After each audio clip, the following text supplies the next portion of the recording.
And just know that it will get better. It's not going to be hard forever. And hi, welcome back to my channel. This is Christina at Homeschool and Grace. And with Hannah. And today we wanted to share with you Hannah's story about her eye. What happened to your eye? It has a contact in. It has a contact in it, yep. And what happened when you were born? What was it called? Do you remember? I don't know. A cataract. Yeah, a cataract. Yep, a congenital cataract. Do you like wearing a contact? Yes. You do? Does it help you see? Yeah. Yeah. And what about patching? Do you like patching? No. No. You don't like patching? No, it's not very fun to patch. How old are you? 4. You're gonna be 5 soon, aren't you? Yeah. But I mean this. It does mean that. You're right. What else do you want to tell them about your cataract?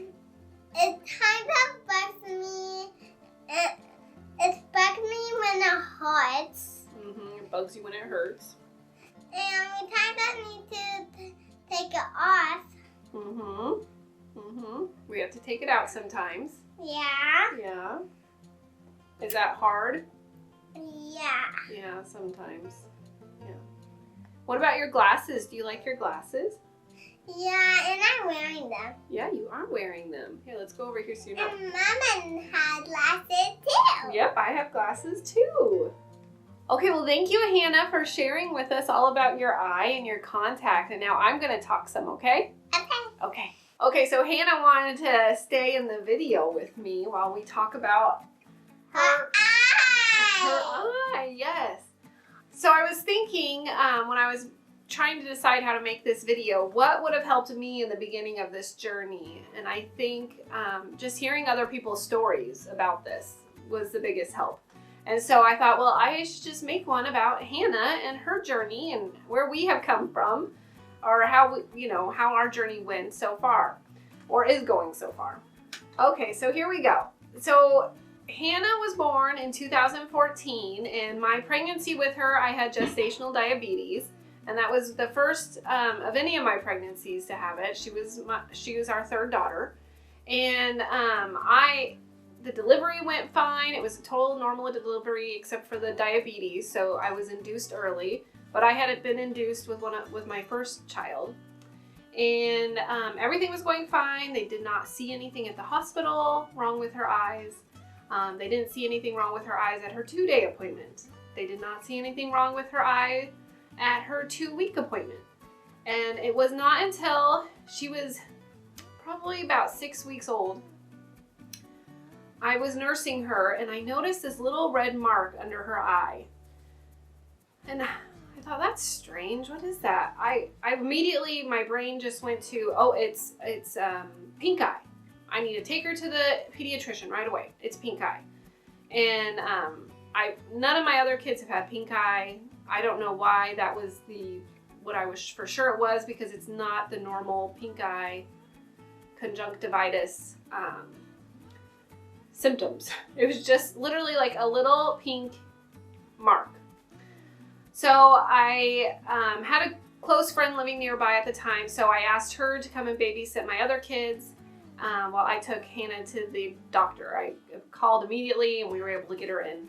So I saw one of a different pediatrician that we have seen before.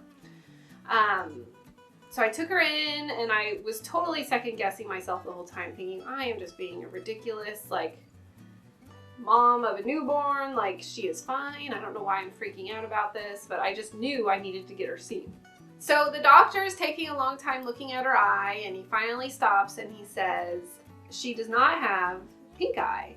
And I was like, okay, awesome, cool. I was just being silly, but he didn't stop there. He says, but she has what's called a congenital cataract, a unilateral congenital cataract. And do I have any questions? I didn't even know what to ask. So I was immediately given a number or a referral up to our main hospital with this big eye clinic, and I was to go see them, and my next step that I knew was possibly surgery, and a list of now a child with special needs, I guess, medical special needs. And I didn't know what to ask. So I ended up leaving and taking her home with waiting for the next appointment. Okay, so we get home and I tell my friend what they told me, and I get on Google to start figuring out exactly more what this means. I knew what a cataract was, that it was, you know, someone with an eye film. So I knew that, but I just thought old people got it. I didn't know babies could have it. So congenital means it's from birth. So we don't know where in the process from birth to 6 weeks old what happened. If it was, I don't believe it was the gestational diabetes. I don't believe there was anything traumatic of the birth. Sometimes genes just don't go together quite right. So, and that's all I can think of. So anyways, I get on Google and I'm searching. Google tells you that a congenital cataract is a clouding of the lens of the eye that is present at birth. The lens of the eye is normally clear. It focuses light that comes into the eye onto the retina. So that's the quick definition on Google of what it is. So a lot of this is a blur, but I'm gonna do my best to explain what happened the next month or so. So we get home and I'm in shock, and I just know I have another appointment that now I have to go to. So, and with all of that, back to the red eye real quick, the red mark, it was gone right after the appointment. I believe we are followers of Jesus. I believe it was a sign from God to go get her eye checked, and just the Holy Spirit putting on my heart that I needed to take her in so urgently. Because when you do find out that your child has a cataract, your best chances of getting it corrected is between that 6 to 10 weeks of age, where the optic nerve still has a chance to get that vision going.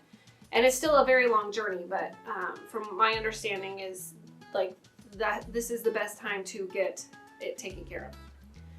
So I get her the appointment at the specialty hospital within a week, which is another amazing thing because normally they're booked months out. But we were able to get seen right away. So we go to this first initial appointment, and the doctor looks at her eye, and then she says that there's clouding. Now all of this, so everyone's cataract or congenital cataract story is different. And their journey is gonna all be different, I am definitely finding.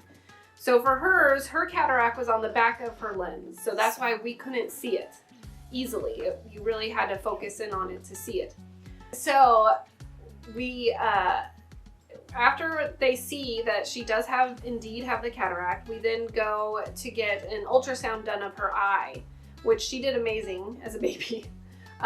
We were able to get the ultrasound done, and they were able to show us, and we could see the cataract very clearly at this point, and that it was blocking her whole pupil. So she was not seeing anything through that eye. She was blind in that just one eye. So after that, we have to get a pre-op appointment with our pediatrician to make sure she can go have surgery, and then we have to schedule I think another appointment. There were so many appointments. I think then she had her surgery, and then there were more appointments. So the pre-op appointments, everything went fine. She was totally prepared for the surgery, and she's healthy. She could do it. So by 7 or 8 weeks old, so she was born November 20th, and by January she was having the surgery. So in January she had her surgery, and it was a long surgery. It was probably 2 hours long. And they removed her lens from her eye, and they actually inserted her contact during the surgery. And so she came out, and I'll try and put pictures at the end of this of like, you know, her as a baby with this after the surgery and all this. Yeah. So the surgery was long and it was scary, and there's no easy thing about it. You just have to get through it. And thankfully she did well through the anesthesia. She couldn't eat anything, but thankfully she was nursing, so they actually have a longer time they can eat before the surgery. So when it's just breast milk, so I was able to nurse her, I think up to 4 hours before the surgery, and then I just had to pump during the surgery. And then after the surgery, they immediately let us come back and see her, and she has this little pink shield over her eye, and it was so sad. She was just so upset, but she recovered well. So anyways, after the appointment, she did really well, and we were pretty much able to take her home pretty quick after that. We just had to keep her shield on, except for she had 3 sets of eye drops we had to do. So we had to start them, I think, that night, actually. And I recommend to anyone having to do the eye drops, you have to make out a spreadsheet of some sort or put something on your phone, because there's 3 different drops or more sometimes, and they're all at different times, and one of them's once a day, another one's twice a day, one's like 5 times a day. I mean, it's crazy trying to remember it all. So we definitely had to I had to make a chart and everything.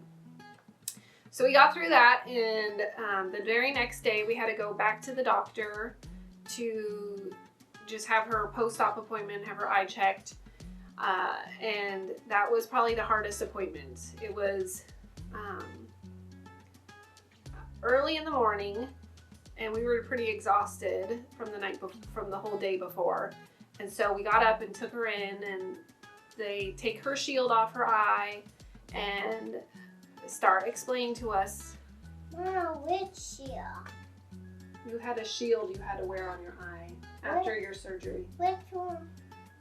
The one you had to protect it so that you didn't hit it or anything.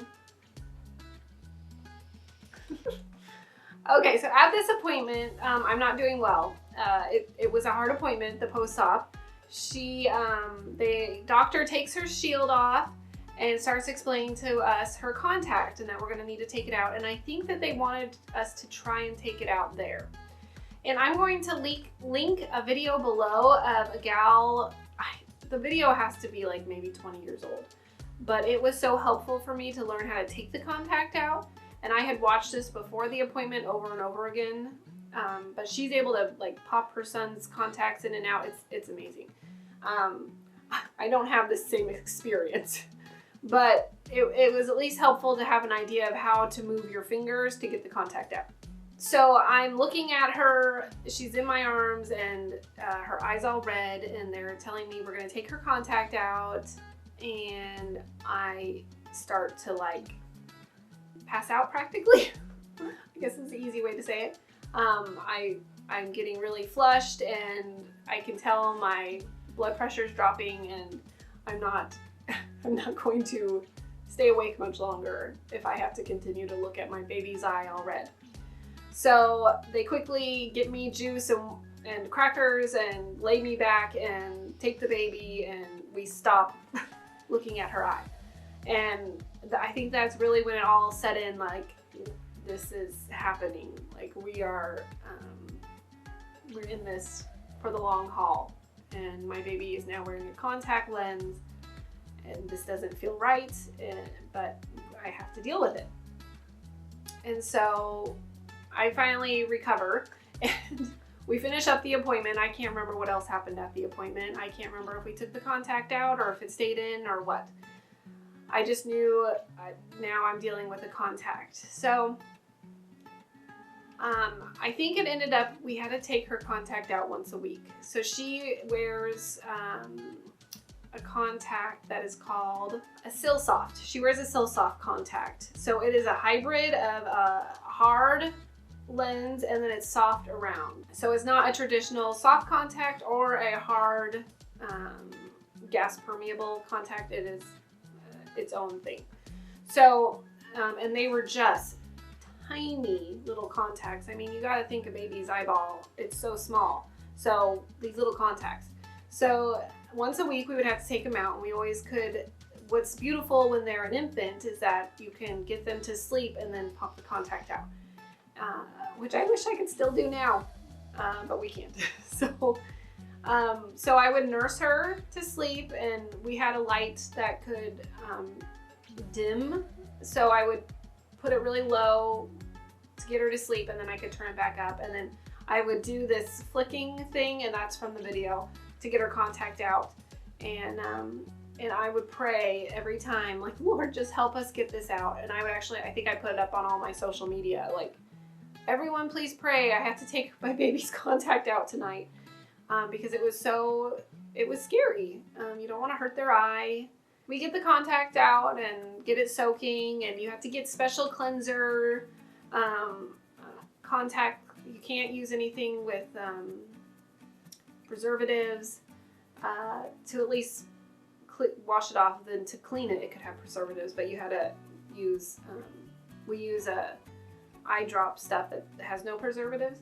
And at this point, she's still having eye drops, I think for 8 weeks, and her eye is always dilated. So I always wanted to keep the lights kind of low.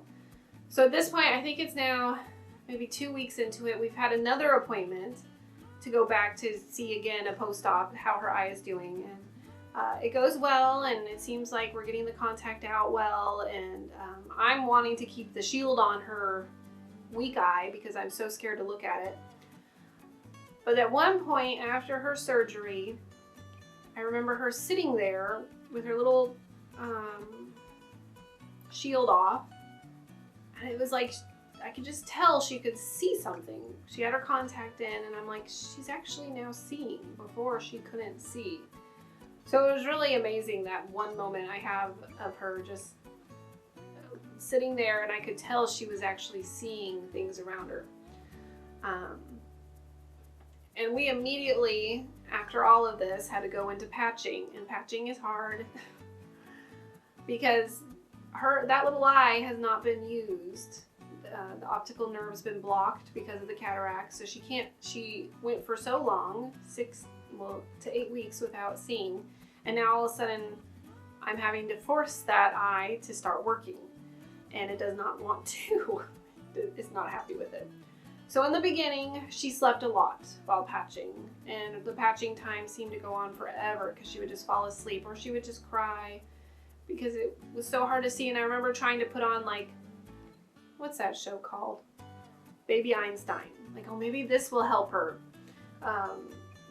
stimulate. And I got all these toys that were black and white and red to help stimulate her eye. And you know, I think I read that online, like these are the best kind or something. I don't know if it's true, but we tried, and we tried everything to keep her awake, but it did not work well in the beginning. But we just kept doing it, and once a week we take her contact out, and then we would do her patching every day. She has probably patched thousands of hours. I don't know. She's almost 5 now, and we've patched every day since she was 8 weeks old. So it's a long time, and it's hard. So fast forward about 2 years, we're still patching. She's going to doctor's appointments quarterly at this point. And at these doctor's appointments, she's having to have her pressure checked. Her eyes dilated at some of them. They're always measuring her eye. They're doing tests, different kinds of tests to see what she can see, and I don't even know the names of them all. And I'll link another channel below. It used to be called Schmovies. It's now, I think, called Reclaimed Motherhood or Reclaiming Motherhood. Anyways, their daughter has a congenital cataract, a unilateral as well, and she's actually done some videos of at their appointments that might be useful to see as well. So on to about 2 years later, her eye is drifting in a lot. Every time we would patch, I think 6 to 8 hours at this point, and her eye is still drifting in. And so the next step for her was strabismus surgery, which is to straighten her eye.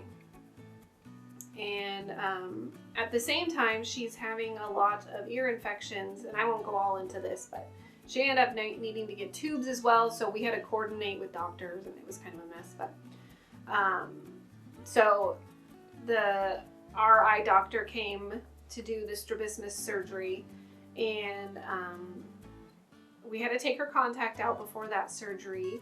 And for the strabismus, it's all about the muscles. So they're clipping muscles and then tightening muscles in the eye to straighten it. And I guess there's videos out there. I have never watched the surgery, and I have no desire to watch the surgery, but you can go look them up if you're interested. So they ended up straightening her eye, but they kind of overcorrected it, so then it was like way over here. So again, we're patching, but for that surgery, for her particularly, she couldn't wear her contact for 6 weeks. So we had to get for her what was called aphakia lenses, glasses. So the aphakia, it's taking the whole place of the contact. So this lens was fat, and she could not see out of it. And then we were to patch her too.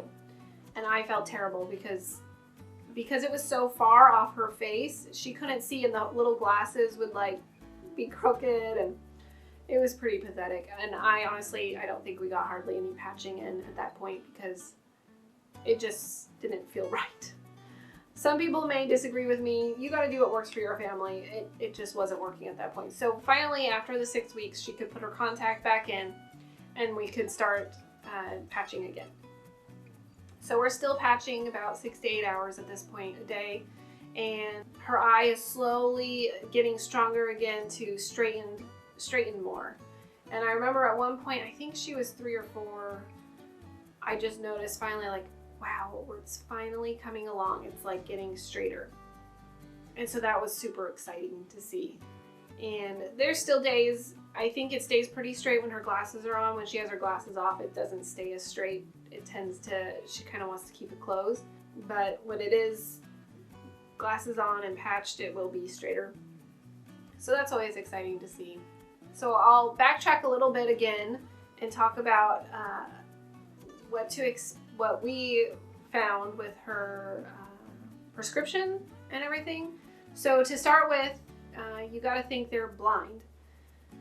She was blind, and so her weak eye was about 2,300, I believe, and her contact strength started at about plus 36, I believe, or plus 32, which is crazy high. I mean, that's blind. There's no getting around that. So I didn't always get the numbers of like 20/20, compare with that. Now I know that it's after, we're 4 and almost 5 years in, and it's at 20/80, which is, from my understanding, is pretty good for this far on the road. So it's been a slow journey to get there. Her contact strength is now at plus 16, I believe. So it definitely, the patching works. As hard as it is, the patching works. And it will get better. So just know that there is purpose to the patching, because there's going to be days you're not going to see the purpose. So now after the strabismus surgery, again, she has her eye drops, and her eye has to be dilated. So that was hard again because I think it was summer at this point or close to it, and going out with your eye always dilated I just felt bad for her. She never seemed to be bugged that much by it, but I always was like, oh, that seems like it would be painful. But she did well. We got her little sunglasses, and she'd wear a hat or whatever, so she did well. And then we continued patching, so now we're doing about 6 to 4 hours of patching. So now to present day, 5 years in, we'll just say, she is now, like I said, her eye strength is at 20/80. Her weak eye, her strong eye is at 20/30. So she does really well seeing. We have looked into vision therapy. She does not need it. She has excellent fine motor skills. It has not affected her fine or gross motor skills.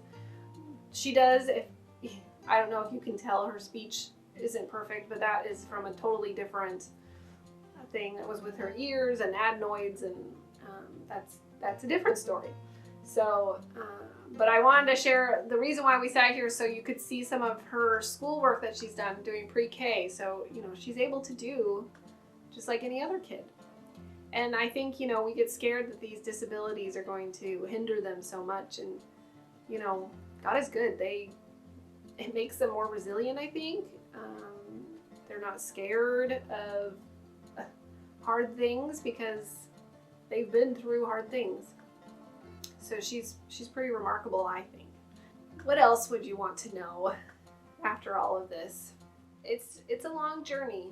It's a long journey. You're looking at 8 to 10 years of a journey just with the patching. Past that, I'm not quite sure. My goal is, well, let's get to 8 years and see what's going to happen next. We're at least at a point where the patching is now just to 4 hours. We're not, she has stayed consistently at this 20/80, so her doctors and her team feel like we don't need to be as aggressive with the patching, because as long as she's maintaining, that's good for now. Part of me would like her to, you know, her prescription to keep getting better and better, but it comes to a point like the battle is real. Patching is hard, and I don't need perfection. I just need progress with it. And if she's progressing in her eyesight, and if sometimes progressing looks like staying the same for a while, and that's where we're at. So I hope this was helpful to you. I'll link some other resources below. There's a great gal that actually lives in the Pacific Northwest here as well, who owns a company called iPowered Kids, and she sells shirts and little things, and just has information about kids with different eye disorders. Her son also had a congenital cataract, and I remember finding a article about her that I think was on the Today Show, and I remember sending it to my family saying, this is what Hannah has. I'm not going to explain it all, just read the article. This is what our journey will be now. And it has been. Her son has had other things. My child has had other things. There is not one shoe size fits all for everyone on this journey. But I definitely wanted to share Hannah's journey with you, with her congenital cataract, so that maybe it could help someone just starting this and is scared, and know that you're not alone. There are so many other people dealing with this. This is not easy. It's hard, but just because it's hard does not mean it's bad.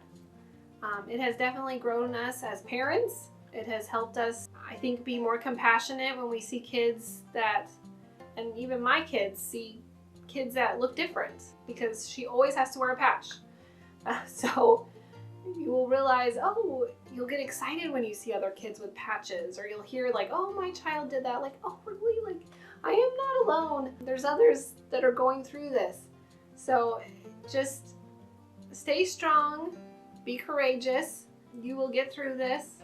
It's not the end of the world. It is not the end of the world.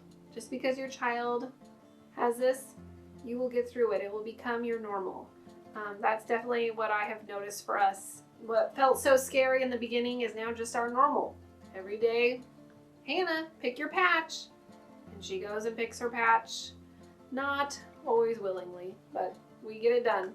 And it's a slow marathon. We are not in any fast race, and that's okay. I know that at the end of this, when we're done patching, when they say, okay, you don't have to patch anymore, I think Hannah and I are going to go to a nice dinner, because it has been a long journey with patching. For Hannah's, the end of her story with her contact and such, some children get permanent lenses put in, and I thought that was going to be for Hannah, but her doctor believes she does not need a permanent lens put in because she does so well with her contact. Some ways I would like the permanent lens for the ease of not having to put a contact in her eye, But whatever, this is what we're dealing with. For some children, they get an IOL, which is a interocular lens, I believe. But that is a permanent lens that they put in place of the lens that they removed, and then they wouldn't have to wear a contact lens anymore. But her doctor doesn't believe that she needs that, or that it would be the best move for her, because then we're only correcting through the glasses instead of through the contact still. And she does so well with the contact that they want to keep it. So another part of this that I forgot to mention is that you'll get really good at learning how to look for a lost contact, or finding a contact on their eye. The little contact will, especially in the beginning, I think because their eyes are, always focusing, it would move all over, and you're trying to push up and down and all around to get this contact in place, and then it would also fall out. So you would have to look for the contact. And the best thing, and I found this on that iPower Kids website, is to use a flashlight, and it bounces off and you can actually find it at times. A lot of times we'd find it in our crib. I think at one point I was sweeping and I found it one. I was on a women's retreat at once and she rubbed it out, and we found it on the floor. We found it on couches and clothes, I think, and we've found it too many places. But you will get good at looking for it, and sometimes you won't find it. A lot of times you won't find it. I think at one point I was calling it for them to order a new one like once a week. It was kind of discouraging. But, that's just, there's going to be times like that where you won't always find the contact, and you just have to get a new one. And I cried a lot. I think that was the saddest part, was knowing like we lost another contact. But we would just get a new one and start it over again, put it back in, and pray she wouldn't rub it out. We would try glasses in the early years from her rubbing it out, but to prevent her, but it's still, the glasses were kind of silly in the beginning because they would move on her face, and she didn't really have much of a nose bridge of her nose at the time, so I couldn't get the glasses to stay straight, so that didn't really help for us. Other people have had better success with it in the early years with the glasses. It's much better now. And now she doesn't really rub it out. Maybe here or there, but not as consistently. And now we only take her contact out once a month. The SilSoft can last up to a month. And so we just take it out like the first of the month, and clean it and soak it overnight, and then put it back in. And that way it doesn't get as many deposits on it. But you gotta listen to what your doctor says. I think every doctor has a different plan for the contact. Some say a month, some say a week, some say every day. You gotta do what works with your family and your doctor, and just make that work for you. Well, I think I'm gonna wrap this up. I hope you enjoyed this video. I hope it was helpful to you if you're just starting this journey, or even if you've been on it for a while and you're just feeling discouraged and wanna see another mom in the trenches dealing with all this eye stuff. And just know that it will get better. It's not gonna be hard forever. And your journey is not going to look like my journey, or Hannah's journey, I should say. It's all gonna look different. But God is good, and you will get through this. And I hope this was a blessing to you. I just hope you have a wonderful day. Thanks for stopping by. Bye-bye.